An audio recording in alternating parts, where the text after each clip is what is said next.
जिज्ञासु मित्रों, बहुत बहुत अभिनंदन है आपका दिव्य सृजन में। प्रत्येक दिवस की भांति आज भी यह आध्यात्मिक चर्चा का कार्यक्रम हम शुरू कर रहे हैं और आज का जो विषय है मोहिनी शक्ति का आक्रमण। यह क्या विषय है, मोहिनी शक्ति का आक्रमण, और यह कब होता है? मोहिनी शक्ति का मतलब क्या है? मोहिनी शक्ति का तात्पर्य वो शक्तियां जो हमें मोह बंधन में रखती हैं। मोहिनी शक्ति का तात्पर्य है वो शक्तियां जो हमें मोह बंधन में बांध कर रखती हैं। लेकिन जब वो हमें बांध कर रखती हैं और हम उनके बंधन में ही रहते हैं तो फिर भला मोहिनी शक्ति की क्या आवश्यकता, या फिर मोहिनी शक्ति के आक्रमण की क्या आवश्यकता? क्या आवश्यकता कि मोहिनी शक्ति हम पे आक्रमण करे? हम तो पहले से उसके बंधन में हैं, हम पहले से तो मोह माया में हैं। अब उसके आक्रमण की क्या आवश्यकता? कोई आवश्यकता नहीं है।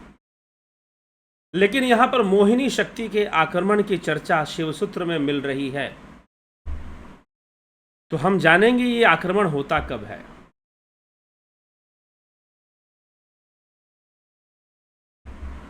तो कब आक्रमण होता है? सूत्र क्या कहता है? सूत्र कहता है कवर्गादिषु माहेश्वराधा पशु मातर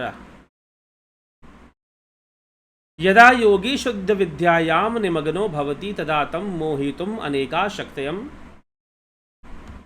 शक्तया आविर्भवन्ति तगसु कवर्गादिषु अधिष्ठत्रयो माहेश्वरय शक्तयश्च तत् प्रत्यय भूमिषु आविष्ठा सत्यः प्रमात्रणा ततच्छब्द नुबेधेन मोहनात् पशुमातर इत्युच्यन्ते। अर्थात क्या अर्थ होगा इसका? जब शुद्ध विद्या के स्वरूप में योगी निमज्जित होने लगता है, मतलब उसका लय होने लग जाता है उस ब्रह्म में, तब उसे मोहने के लिए अनेकों शक्तियां उठती हैं। क्योंकि अब हो जाता है कोई भी वस्तु, तभी मोहिनी शक्ति को आक्रमण करने की आवश्यकता तभी है ना जब आप उससे अलग होना चाहते हैं। आपने कोई ऐसी शक्ति विकसित कर रही है जो सारे सम्मोहन और मोहन को खत्म कर रही हो। जब आपने ऐसी शक्ति विकसित कर ली है तो सारे सम्मोहन और मोहन को खत्म कर रही हो, तो निश्चय ही मोहिनी शक्तियों का आक्रमण हो जाएगा, क्योंकि आप उनके साम्राज्य से बाहर जा रहे हैं। आप उनके मोह बंधन से मुक्त हो रहे हैं और वो नहीं चाहती हैं कि आप मोह बंधन से मुक्त हो, इसलिए वो आप पर आक्रमण कर देंगी।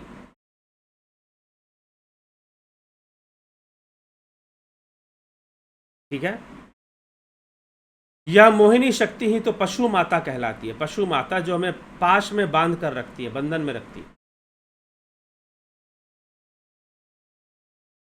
तो यहां सूत्र का अर्थ है मोहिनी शक्तियों का आक्रमण होना, मायावी शक्तियों का आक्रमण होना।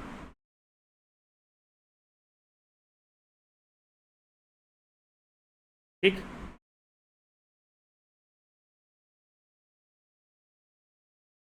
तो ऐसा होता है। तो शुद्ध विद्या के प्रवाह के चलते रहने से संस्कृति का विनाश हो जाता है, तो पुनर्जन्म से संबंध विच्छेद हो जाता है। आखिर में पुनर्जन्म भी क्यों हो रहा था? पिछले व्याख्यान में हमने पुनर्जन्म की व्याख्या सुनी कि पुनर्जन्म क्यों होता है। क्योंकि बंधन होता है, कर्मों का बंधन होता है, मोह बंधन होता है, तो पुनर्जन्म होता है। तो उस बंधन का पहले विनाश होता है, और उस बंधन का विनाश होते ही कैवल्य प्राप्ति निश्चित हो जाती है। निश्चित हो जाती है, क्योंकि पुनर्जन्म का विनाश तभी होगा ना जब कर्म बंधन का विनाश होगा। तो कर्म बंधन का भी विनाश हो गया, पुनर्जन्म का भी विनाश हो गया, तो अब तो लय निश्चित है। और इसी कारण से कि भाई अब तो ये मुक्ति को प्राप्त हो जाएगा, तो जो मोहिनी शक्तियां हैं जिन्होंने पहले से हमें मोह बांध में पाश रखा था, वो सब हम पर आक्रमण कर देती हैं। कवर्ग का मतलब क्या है? यहां सूत्र में कवर्ग, कवर्ग से लेकर छवर्ग तक 8 व्यंजन वर्गों की अधिष्ठात्री देवियां, 8 मातृकाएं होती हैं। वह 8 अघोर, घोर और घोरतर शक्ति समूहों के रूप में प्रकट होकर पशु प्रमताओं में विकल्पात्मक ज्ञान के प्रवाह को उत्पन्न करती हैं। और इस प्रकार से विकल्पात्मक ज्ञान के प्रवाह को उत्पन्न करने का जो प्रयास है, वही मोहिनी शक्तियों का आक्रमण है। वो क्यों प्रयास करती हैं? ताकि जो मूल स्वरूप है, जो बीज रूप ब्रह्म है, उसको ढका जा सके, उसको कवर किया जा सके और अंधकार का साम्राज्य बनाया जा सके, विवर्त का साम्राज्य बनाया जा सके, अनेकों प्रतिबिंबों का साम्राज्य बनाया जा सके। तो यहां पर अष्ट मातृका शक्ति योगी के ऊपर आक्रमण करती है। 3 रूप में करती है, अघोर, घोर और घोरतर। लेकिन शिव योगी को जब सहज विद्या का उदय हो जाता है तो वह इन 8 वर्गों के भीतर शिवात्मक अवर्ग को ही व्याप्त होकर ठहरा हुआ जो देखता है। अवर्ग, वर्ग नहीं, अवर्ग की ओर आगे बढ़ता है, जहां कोई वर्ग नहीं है, जहां कोई खंड नहीं है, जहां कोई लोक नहीं है। हम लोकों की बात करते हैं, ये लोक है, वो लोक है, ये खंड है, वो खंड है। जी नहीं, तो खंड से परे, लोकों से परे सर्वव्यापी है। जो सर्वव्यापी है, भला उसका क्या लोक होगा? तो सर्वदा ही व्यापी है, तो उसके लोक की चर्चा भी नहीं करनी चाहिए कि उसका कोई लोक है जहां वो रहता है। वो तो सर्वव्यापी है ना।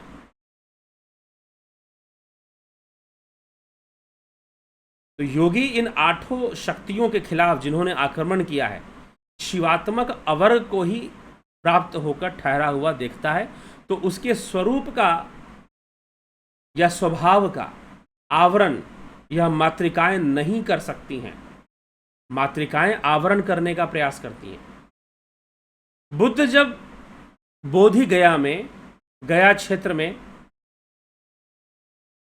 नदी के तट पर जब बुद्ध ने पीपल वृक्ष के नीचे बैठकर साधना की थी, तो वो एक ऐसी अवस्था में पहुंचते हैं जहां पर वो सारी मोहिनी शक्तियों से मुक्त हो जाते हैं और उस समय उनके ऊपर मारा का आक्रमण होता है।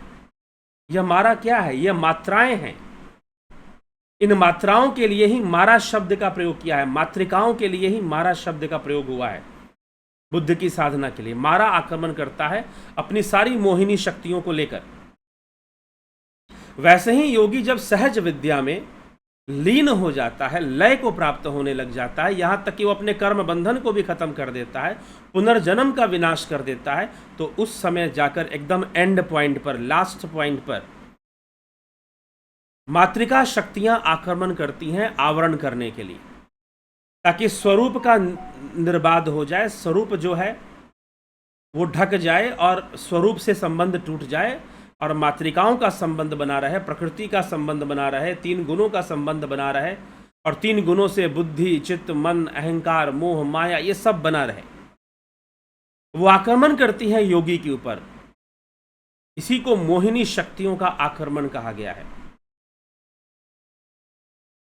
ठीक, ताकि आवरण व्याप्त रहे, मातृकाओं का आवरण बना रहे और ब्रह्म का साक्षात्कार ना हो, आत्म साक्षात्कार ना हो और आत्म में ही लीन होने का कोई प्रयास भी ना हो, ऐसा उद्देश्य लेकर। लेकिन शुद्ध विद्या के उदय हो जाने पर भी यह हो सकता है कि प्रमाद होने के कारण कभी मातृकाएं शुद्ध योगी को घेर लेवें। ये संभव है कि फिर से मातृकाएं शुद्ध योगी को घेर लेंगी। अतः उनके प्रभाव से बचने के लिए कुछ करना चाहिए। क्या? शिव योगी को जागृत आदि 3 अवस्थाओं पर चौथी जो अवस्था है, जागृत, स्वप्न आदि जो निद्रा, सुसुप्ति आदि जो 3 अवस्थाएं हैं, निद्रा नहीं सुसुप्ति, गलती से निद्रा शब्द निकल गया, तो जागृत, स्वप्न, सुषुप्ति आदि जो 3 अवस्थाएं हैं, इनसे अलग जो चौथी अवस्था है, तुर्य है, योगी को उसमें अपना मन लगा के रखना चाहिए, तुर्य में रहना चाहिए, तुर्य अवस्था का पोषण करना चाहिए, सेचन करना चाहिए, उसके अभ्यास से मातृकाएं उसे छोड़ती ही नहीं, छेड़ती ही नहीं, मतलब उसे नहीं छुएंगे, उसे स्पर्श नहीं करेंगी मातृकाएं, नहीं तो मातृकाओं का आक्रमण होगा। इसी को बुद्ध ने मारा का आक्रमण कहा है। मारा का आक्रमण हुआ था जब पीपल वृक्ष के नीचे बोध गया में बुद्ध साधना कर रहे थे, तो मारा का आक्रमण हुआ था। मारा का आक्रमण इन मातृकाओं का आक्रमण है। मारा का आक्रमण माया का आक्रमण है, मोहिनी शक्तियों का आक्रमण है। और वही बात शिव सूत्र में यहां पर लिखी जा रही है कि इस प्रकार से मोहिनी शक्तियों ने योगी के ऊपर आक्रमण किया जब उसने पुनर्जन्म का विनाश कर दिया, कर्म संस्कारों का नाश कर दिया, संपूर्ण लय की अवस्था में पहुंचने लगा, तो इन मातृकाओं का आक्रमण हुआ ताकि फिर से इसे घेर लिया जाए, योगी को घेर लिया जाए और उसे ब्रह्म साक्षात्कार से, आत्म साक्षात्कार, शिव साक्षात्कार से दूर कर दिया जाए। वह अपने मूल स्वरूप से दूर हो जाए और फिर से माया और मोहिनी शक्तियों के वशीभूत ही अपना जीवन यापन करे और पुनर्जन्म को प्राप्त हो। पुनरपि जननम, पुनरपि मरणम, पुनरपि जननी जठरे शयनम, इसी चक्र में बंधा रहे, इसी चक्र में उलझा रहे।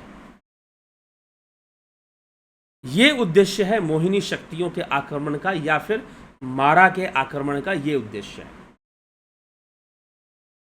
तो हमें इन सब बातों को समझकर चलना चाहिए और बुद्धि विवेक से काम लेकर ध्यान योग में आगे बढ़ना चाहिए। तो ये गुप्त रहस्य है। शिव सूत्र ऐसे अवस्थाओं की बातें करता है जो महान योगियों, सिद्ध योगियों की है। तो ये मोहिनी शक्ति का आक्रमण यहाँ पर होता ही होता है, और हो सकता है कि एक बार, कई बार के लिए वो सिद्ध योगी को बार बार घेर ले, लेकिन फिर भी अगर योगी प्रयास में लगा है, सहज विद्या के प्रयास में लगा है, तो निश्चय ही एक दिन इन मोहिनी शक्तियों पर विजय प्राप्त कर वो अपने लक्ष्य को प्राप्त ही कर लेता है। योगी फिर से बार बार तैयारी करता है और अच्छे से मोहिनी शक्तियों के विज्ञान को समझ लेता है और फिर से अपनी साधना शुरू करता है। तो ये सारा सब कुछ चलता रहता है इसी प्रकार से। ये मातृकाओं की शक्ति है, ये मोहिनी शक्तियों का आक्रमण है। जी हाँ, लेकिन सब अनुभव हो, मोहिनी शक्ति का आक्रमण कैसे होता है, लय कैसे होता है, ध्यान कैसे होता है, वो सीखना पड़ेगा। और उन्हीं सब बातों को समझाने के लिए ध्यान योग का ऑनलाइन कोर्स चल रहा है, ऑफलाइन भी जल्दी चलेगा, उसकी भी तैयारी की जा रही है। लगभग सितंबर अक्टूबर के महीने से ऑफलाइन क्रिया भी चलेगी, ऑफलाइन क्लासेस भी चलेंगे। कहीं कहीं किसी स्थान पर आप वहाँ से संबंध रखते हैं तो वहाँ जरूर पहुँचिए और लाभ उठाइए।